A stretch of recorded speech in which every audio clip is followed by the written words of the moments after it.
Greetings, everyone. This is Rock and Roll Spot coming at you with the Witty Comic Book Roundup. We're about the midway point on this week's DC books, so let's keep on going. Kicking things off, we've got Poison Ivy number 29. I love those Joe Friston covers. So where we left off, an eco-terror group had popped up in Gotham and was basically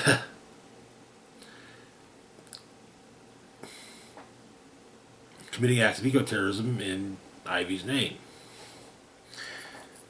She managed to talk to some of the members of the group and discovered that they had originated from Seattle. And walking along the marshlands, she made it clear she wanted to go. Wanted to go to Seattle, but wasn't sure how she should do that. And suddenly, Seattle was right across from the marshlands from her. And so, the issue opens with Ivy deciding to, well, go to Seattle.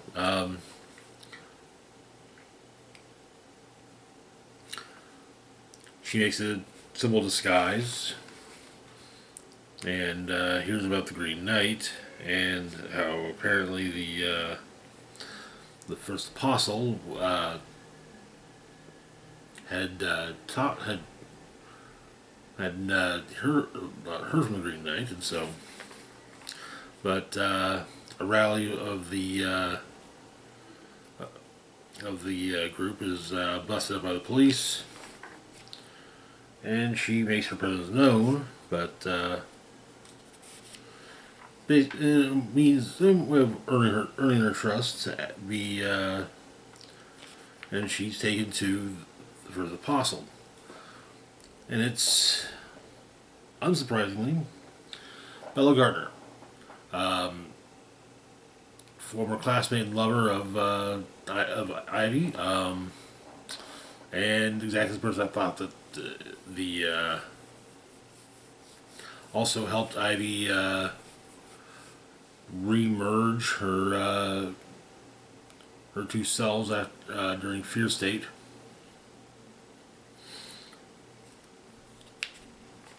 But also my pick for who the responsible was. But they argue about the whole thing, and well,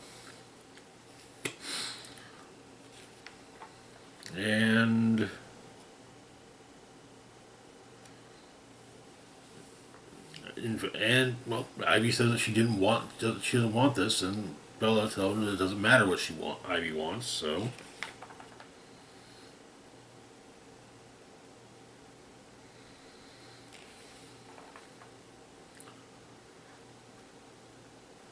but Bella sticks her plant dogs on Ivy, and Ivy runs back to the marsh, hopefully she can return to Gotham as quickly as she made to Seattle.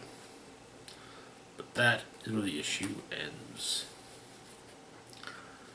I'm not I'm not surprised that Bella's the first apostle, but it's shitty that she's basically using Ivy. She's been using Ivy as a figurehead for eco-terrorism. You know, I hate using her eco-terrorism because, I mean, they're not exactly wrong, but for the group, and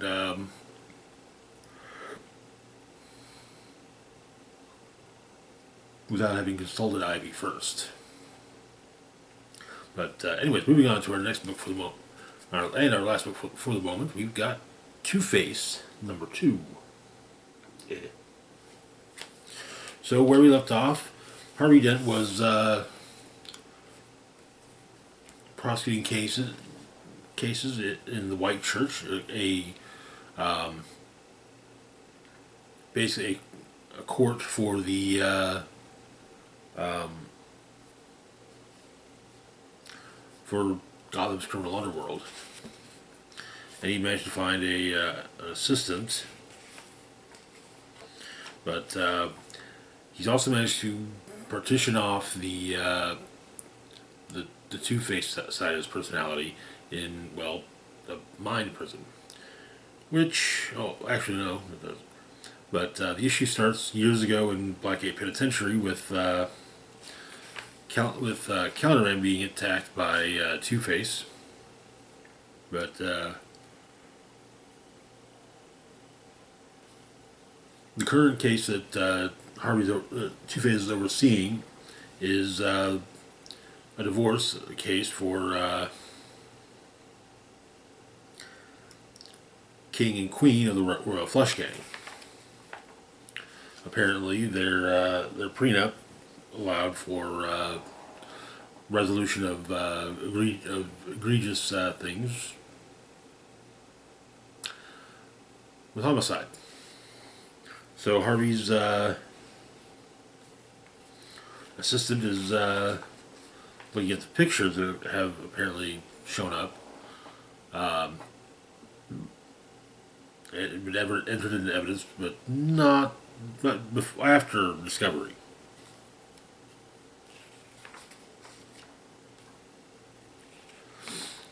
But in Harvey's mind prison, Two-Face is basically dealing with Salvatore Maroni. It's basically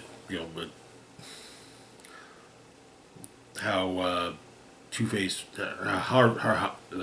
how Harvey imagines him, perhaps informed by facts he's learned about Maroni since over the course of time. But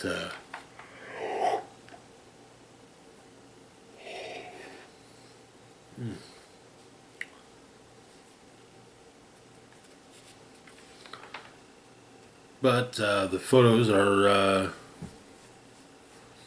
discovered to be fakes. Apparently, White Rabbit, the Batman supervillain White Rabbit, can split it into two people, and